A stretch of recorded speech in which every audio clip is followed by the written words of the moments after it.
Hello guys, இன்னைக்கு distance and displacement ல இருந்து ஒரு question பார்க்கலாம். Question என்னன்னா, a particle starts from the origin, goes along the x-axis up to the point 20,0.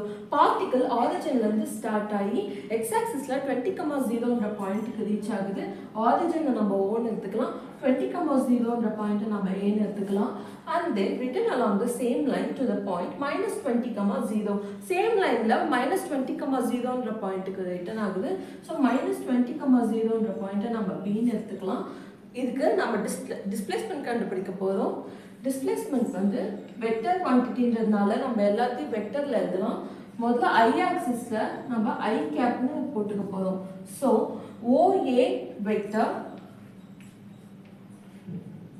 A ல இருந்து B க்கு ரிட்டர்ன் ஆவறதுனால AB வெக்டர் நாம இப்ப யூனிட்ஸ் ஆட் பண்ணிக்கலாம். 20 I cap OA A ல இருந்து B க்கு return ஆவறதுனால plus minus 40 I cap. இது ரெண்டுத்தையும் சால்வ் பண்ணா நமக்கு minus 20 I cap கிடைக்குது. இதுதான் டிஸ்பிளேஸ்மெண்ட் இந்த क्वेश्चनக்கு. இந்த வீடியோ உங்களுக்கு பிடிச்சிருந்தா லைக், ஷேர் அண்ட் சப்ஸ்கிரைப் பண்ணுங்க. Thank you.